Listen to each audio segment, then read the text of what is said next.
Helena, deixa-me só voltar um bocadinho atrás naquilo que estava a dizer o professor Marcos. Eu vou só dizer o nome dos países: Japão, Itália, Grécia, Finlândia. Estes são os países mais envelhecidos do mundo, as nações mais velhas do mundo, e em quinto lugar está Portugal. E, portanto, logo a seguir a estes vem Portugal. E isto tem obviamente, temos uma taxa de reposição, ou seja, por cada 2 adultos, homem e mulher, nós não conseguimos ter sequer duas crianças em média, portanto menos do que isso, e portanto temos uma nação cada vez mais envelhecida. Obviamente uma economia com estas condições ou com esta base de captação precisa de imigração. Essa imigração não vem porque os salários são baixos, em princípio, e portanto aí temos um ciclo um bocadinho vicioso. A outra questão é, e se por acaso a imigração vem?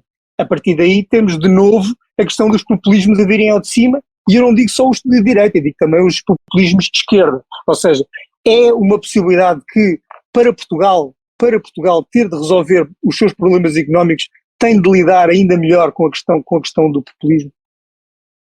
Eu parece-me ser importante nós termos aqui, percebermos as interligações que existem entre demografia, o impacto económico dessa não substituição geracional, porque é algo que se fala pouco, as medidas que não são tomadas e que podem ser tomadas, e no caso concreto português, nós temos alguns dos salários mais baixos da Europa, portanto não somos atrativos do ponto de vista salarial, não temos medidas de apoio à maternidade e à paternidade, elas são relativamente recentes, ainda continua a ser muito difícil e muito dispendioso ter os filhos em estruturas que permitam ao pai e à mãe ter a sua vida profissional. Portanto, ainda há aqui um conjunto de medidas que algumas já foram tomadas, outras não há praticamente apoios, os apoios que existem são muito baixos, portanto os apoios dados ao abono de família português é absolutamente ridículo, não chega a pagar um pacote de fraldas. Portanto, há aqui um conjunto de medidas de apoio às famílias e à política de natalidade que não foi tomada. Uma das hipóteses, uma das discussões é se esta substituição populacional pode ser feita através da imigração. Alguns países já o aceitaram de uma forma muito clara, o exemplo disso é a Alemanha, que em 82 milhões de habitantes tem cerca de 10 milhões que são migrantes ou que são descendentes de imigrantes, que são pessoas que estão perfeitamente integradas na sociedade alemã, são pessoas que falam a língua, que pagam impostos e que contribuem para a economia alemã trabalhando. Portanto, a Alemanha começou a discutir mesmo perfeitamente isso quando fez a sua alteração à lei da nacionalidade e passou do ius sanguis para o ius soli, para deixar de ter que ser descendente de alemão para se poder ser alguém que nasceu em solo alemão e metendo um conjunto de condições prévias, estávamos a dizer a palavra, metendo um conjunto de condições prévias poder adquirir a nacionalidade alemã. Portanto, isto aconteceu no início dos anos 2000 e a Alemanha fez essa discussão e de facto a economia alemã beneficiou muito ao integrar a imigração. A discussão que se põe, e a discussão da imigração é sempre uma discussão que é difícil de ser feita, porque depois se prende com medos dos outros, porque é fácil, e nós estamos a vê-lo agora perante esta guerra, é fácil aos europeus aceitarem imigrantes brancos, de olhos azuis ou de olhos castanhos, mas de tez branca.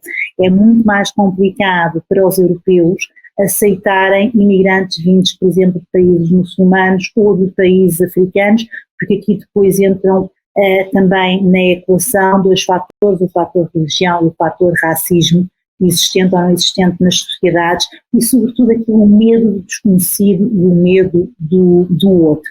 Mas esta discussão tem que ser feita. Nós em Portugal neste momento não temos, por exemplo, capacidade de dar resposta a algumas necessidades do mercado de trabalho. E como é que isto se vai fazer?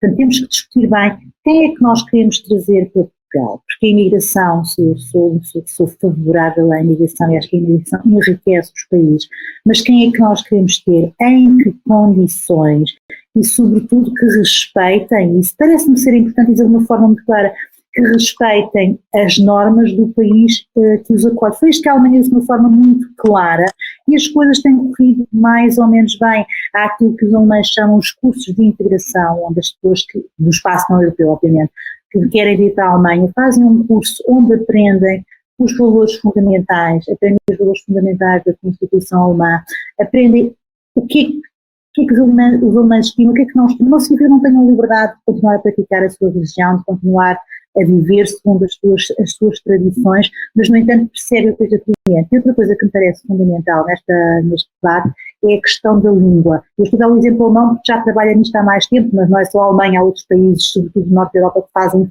estes programas de integração.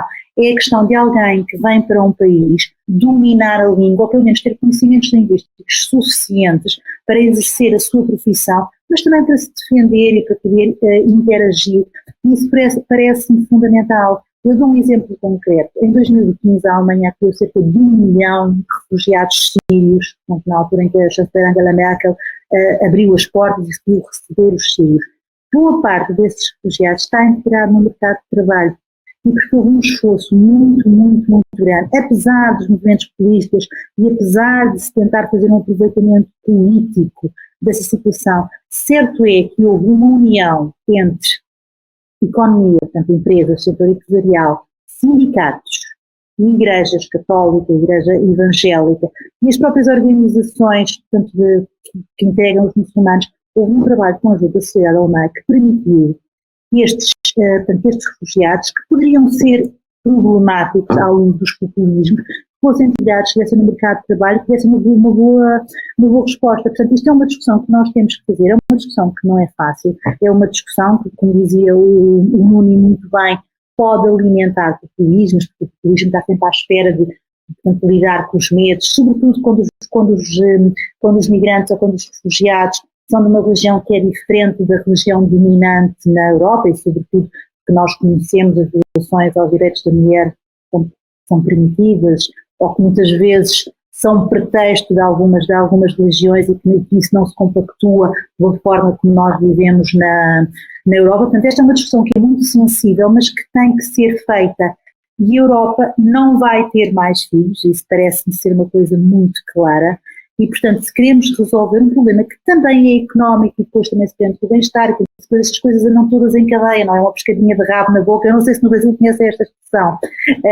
A pescadinha de rabo na boca é algo, portanto, que é circular.